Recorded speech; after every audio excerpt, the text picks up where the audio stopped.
Good day, everybody. Welcome once again to House to Home, and Liz and Gina are here on the eve of Veterans Day, where we celebrate the people that volunteered, that made the ultimate sacrifice for us, and for all of our vets. We thank you so very much. Liz and Gina, I know that you have worked tirelessly yourselves with giving service people the information that they need and letting them know what benefits they may avail of as homeowners. And we'll talk about that maybe a little bit, maybe perhaps in the next episode, but I wanted to talk about something that I've been thinking a lot of, as we head into, interesting times now, technically what would be considered the winter months. How has the practice of being a landlord been affected by the pandemic? I would assume that it's a lot more responsibility. It's a lot more, maybe not necessarily on the books regulations, but it's probably a lot more work at least, right, Gina? It's a lot more work only because we're trying to figure out, and landlords are trying to figure out how to do things as remotely as possible. And maintenance issues, that's a challenge, because how do you send people to do work right now when COVID's in place? I find for me, our office does a lot of property management. Mhm. So we're taking care of other people's homes in their absence, or sometimes I actually have owners that are here, but they don't have time to do it themselves, or they don't have the stomach to do it themselves. It is a lot of work, and some of them, yeah.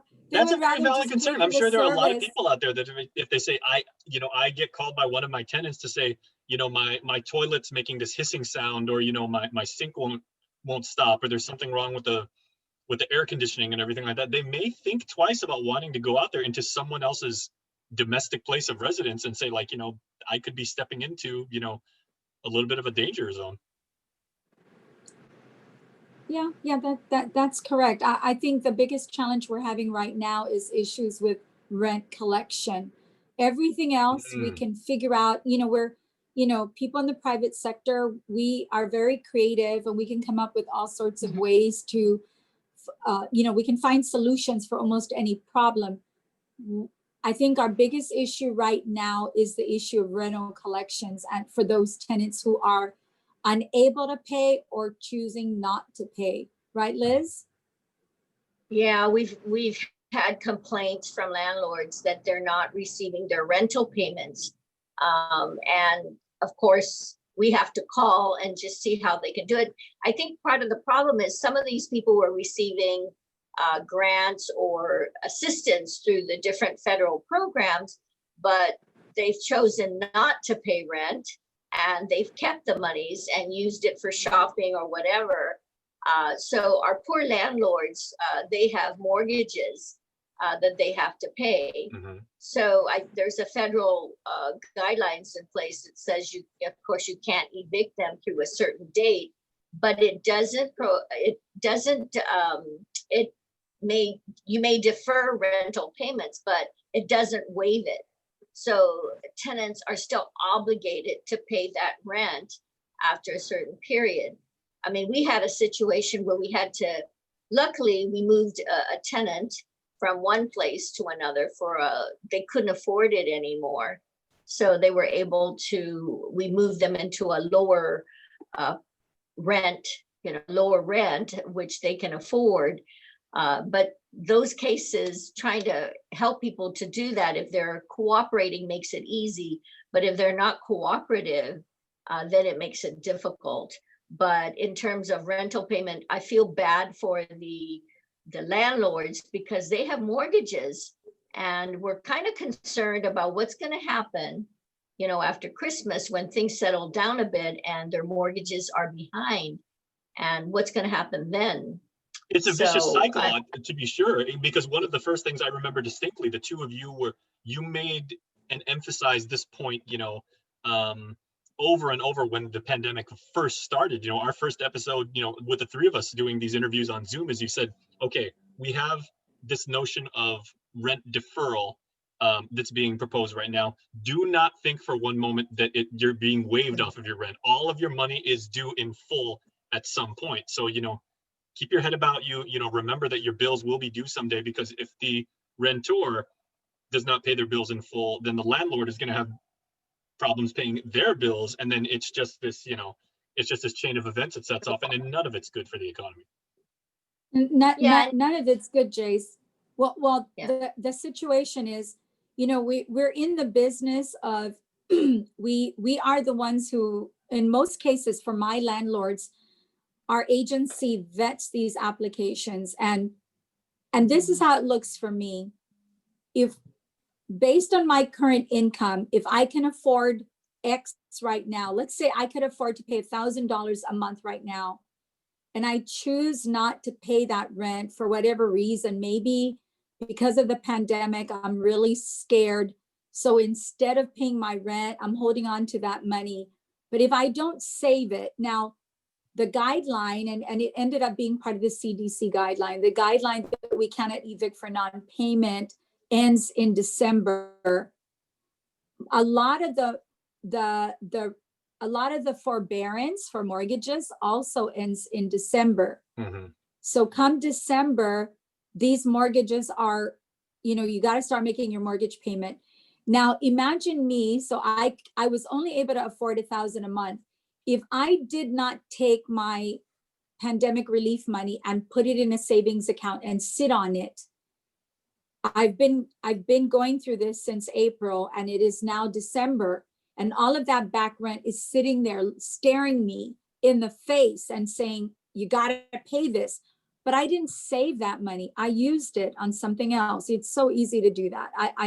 It's so easy for me to spend that money instead of saving it, right? And there's a lot of So people now who misinterpreted when you say we have economic stimulus coming up. That meant that, it's basically free money to go and, treat yourself and the family out to a nice dinner, or go spend it on what might be considered frivolous things. But, many people have said throughout this whole thing, if you get money from the federal government, put it away, save it.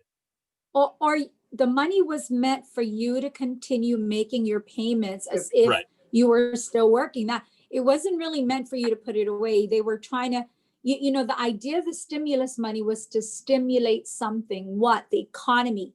Keep that money flowing so you get the money, and you're supposed to continue paying your bills. But you're right. In some cases, people chose not to do that. And Liz and I have been talking about this, and I actually have some friends who are in the either work in law offices or in just business people in the community that have reached out to say, what do you think is going to happen in December when all of this comes, it all comes due? What's going to happen? And what is going to happen to these owners who haven't been able to pay? Go ahead, Liz.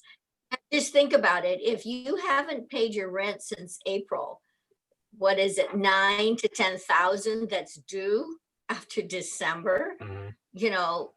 That's overwhelming if you didn't sock that money away to pay it. So eventually you're going to be evicted. And then what?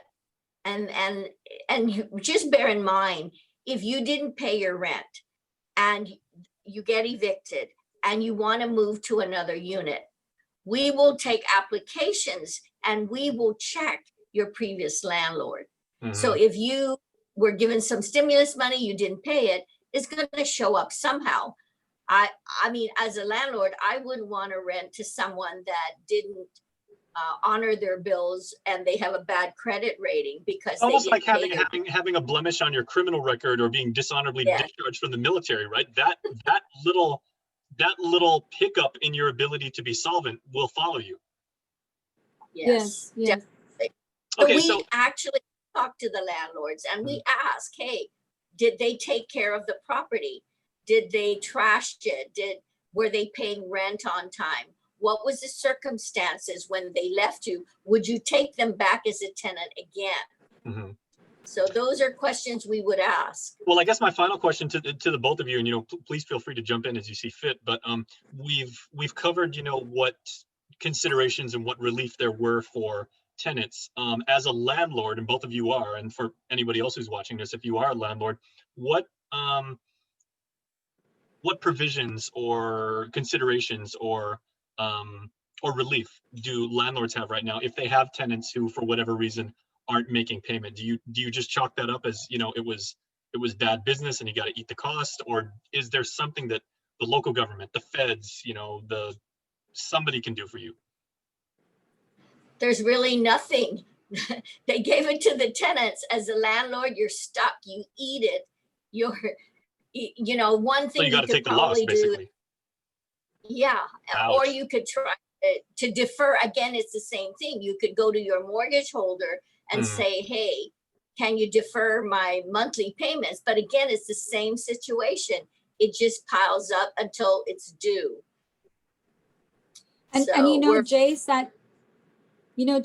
that's the issue with the mortgage holders, right? Imagine these banks, they gave these loans and now they're sitting there.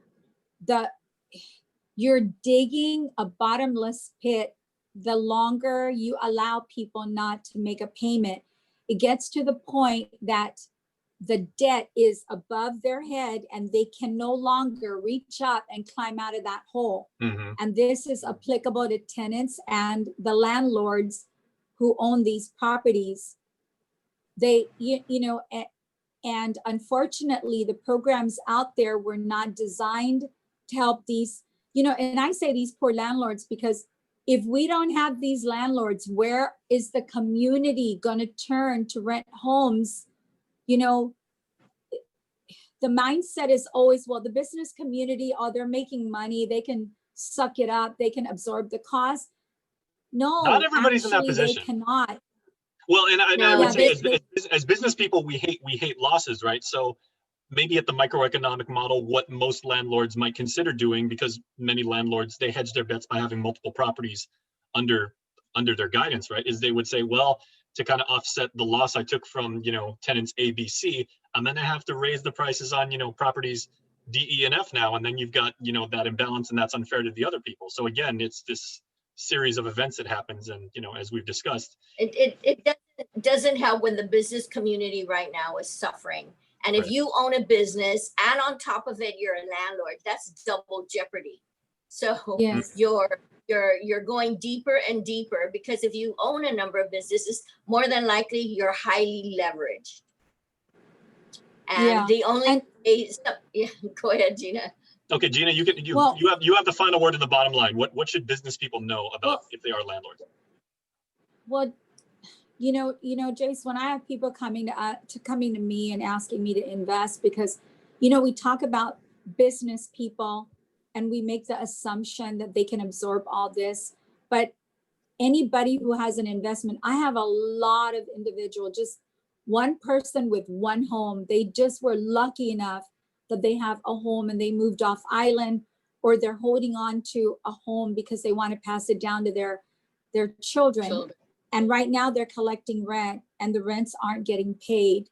And they're sitting there trying to figure out what to do. So these assumptions we make about the business community, it could be your aunt, your uncle, your mom, your dad, your brother, your sister.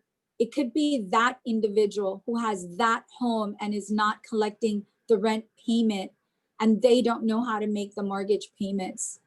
They can't. They just can't afford it because they weren't set up to be, they had a dream of being able to pass down this home to somebody. And now, so, as I just hope the government, whether it's federal or local, I hope they start giving that some thought, that these business people could just be individuals like you and me and them. And we need to come together as a community and figure out how to help everybody. We can't just target certain individuals, certain businesses. We have to be able to help everyone. I agree, help the tenants, help the landlords as well, because without them, our tenants will have nothing, nowhere to go. And that is going to create an even bigger crisis. Well, Gina, it's unfortunate. We just had an election. It sounds like you got a plan. So maybe it's too late to write you in, but maybe in 2 years. I am so not built for that, but thank you. Well, I like the ring of Speaker Duenas and Vice Speaker Campos. That has a nice ring to it and everything. So maybe we'll tackle that in a future episode. That's not, Jace. That's not going to happen. Sorry. Not going to happen. Okay, so I don't have a job as your chief of staff apparently. So we'll talk about other types of economic opportunity in the next episode. So ladies, thank you very much. Please stay safe and the best to your families. You too. Thank you, Jason. All right. Thanks for the information. Bye, everybody.